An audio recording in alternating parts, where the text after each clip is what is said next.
this opportunity to visit with you, to talk about families. Obviously, family values are very, very important. And as was mentioned in the introduction, I delivered a few babies, and that does contribute to family, let me tell you. But also, I'm from a rather large family. I have 4 brothers, but we have 5 children and 18 grandchildren and 5 great-grandchildren as well.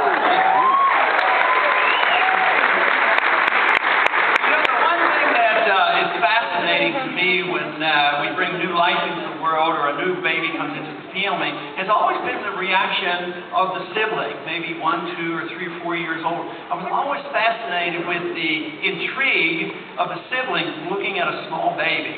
And I thought, well, that was natural and good, and it really symbolizes what a family is all about. Unfortunately, our families have been under attack, and I have a few ideas about why that has occurred and what we might do about it. But the value of the family was something that was early described in the Bible. And there's one reference to the family that I thought was very important, and that was in Samuel, 1 Samuel chapter 8. And this is when the people, not the elders, came to Samuel when he was very old, and they knew he would be passing on. So the people came and said to Samuel, what we need is a king. We need a king to take care of us. We want to be safe and secure. And Samuel, although he knew he wasn't going to be around long, he advised the people of Israel not to accept the king, because the king, he warned, would not be generous. He would undermine their liberties. There would be more wars. There would be more taxes. And besides, accepting the notion of a king would reject the notion that up until that time, since they had left Egypt, their true king was their God and the guidance from their God. But the governing body was the family, and they did not have kings, but they had judges, and that's what Samuel was. But this was the time there was a shift away from the judges and the family into a king. And I think a lot of that has happened to us in this country. We have too often relied on our king in Washington, and we have to change that.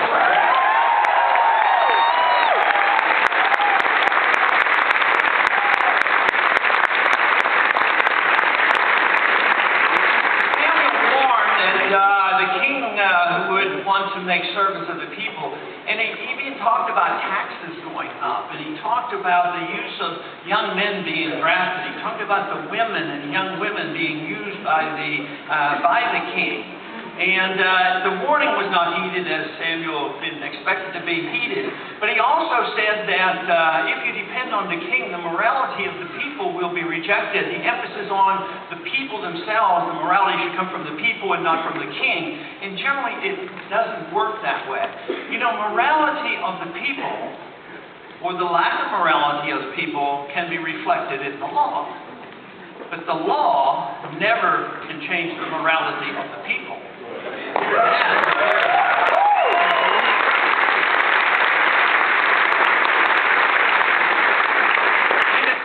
the 1960s and the 1970s, there were dramatic changes in our country. During the Vietnam War, there was a lot of anti-war sentiment. There was a lot of drugs. This was the decade that abortion was done flagrantly against the law. And lo and behold, the laws got changed. The morality changed. But it was also about the time we had Roe versus Wade, we also had the breakdown of our monetary system. The rejection of the biblical admonition that we have honest weights and measures and honest money. And not to have honest weights and measures meant we were counterfeiting the money and destroying the value of the money. Which implies, even in biblical times, they weren't looking for a central bank that was going to counterfeit our currency.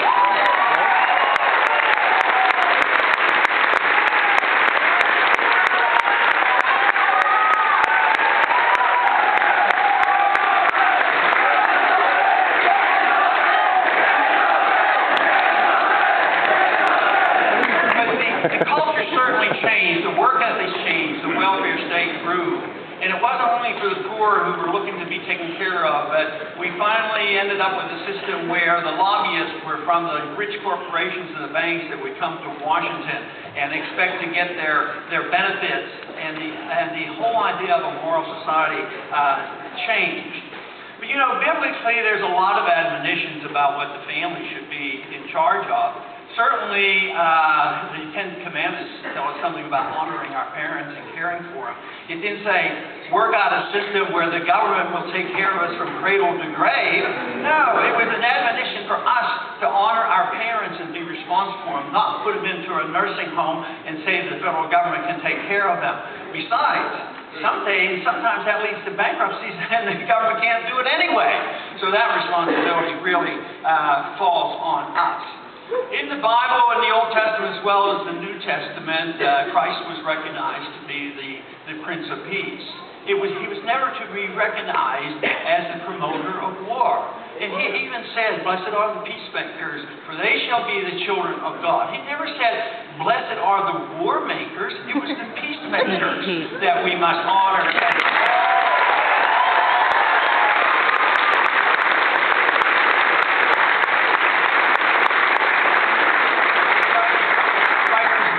Very clear on how we should treat our enemies, and some days I think we quite frequently forget about that. Early in the history of Christianity, they struggled with the issue of war and peace because Christ taught about peace. Did that mean Christ was advocating pacifism?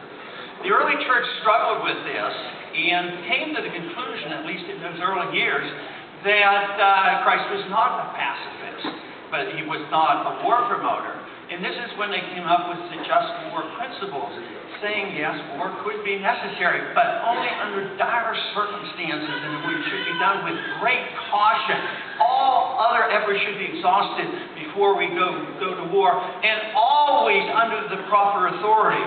And today, I think the proper authority is not the UN or the NATO forces to take us to war.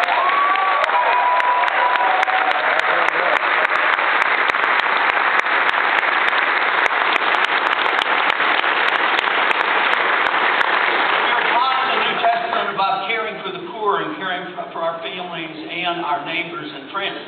But never did Christ say, this go and lobby Rome to make sure that we're taken care of. It was a personal responsibility for us. Christ was confronted at one time by a prostitute, but he didn't call for the centurions, he didn't call for more laws.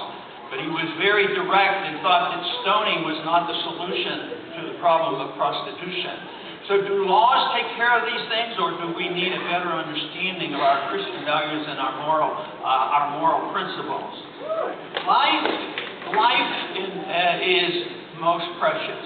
I talk about life and liberty. I defend liberty to the nth degree, as long as people aren't hurting and killing each other and stealing and robbing. But you cannot defend liberty unless you have a clear understanding of life. And believe me, as an experienced physician and knowing how to the responsibility of taking care of life from the earliest sign of life, I know legally and morally I have a responsibility to take care of 2 lives. And therefore, you cannot be a great defender of liberty if you do not defend and understand what life is all about and where it comes from.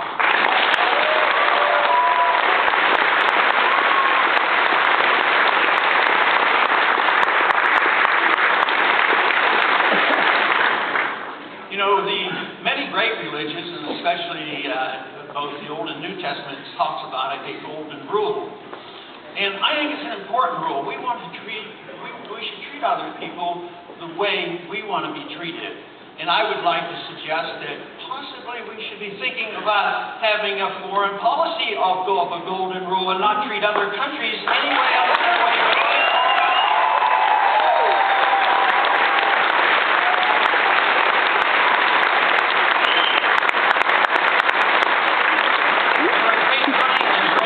Great dreams by Isaiah in the Old Testament about the time that would come when the swords would be bent into plowshares and spears into pruning forks.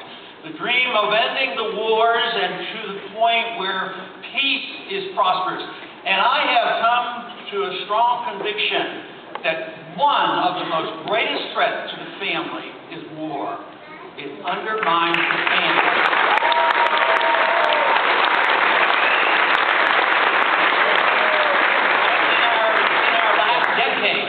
Undeclared war that we're dealing with. We've lost over 8,500 men and women in our armed services. We have 40,000 who have returned, many of them with severe amputations, and is in essence forgotten by the general population of this country. We have literally hundreds of thousands begging and pleading for help. I talked to a young man the other day, and he was telling me about losing all his buddies and his frustration with the war and not having a goal to winning the war and not knowing what it would end. And yet, his conclusion was, almost in tears, he said to me, he says, I lost my buddies over there, but now I'm losing many of them to suicide. And when you think of this, of what the consequences of war, the death and destruction, what does it do to the families? What does it do to the husbands and the wives and the mothers and the daughters who have to deal with these problems?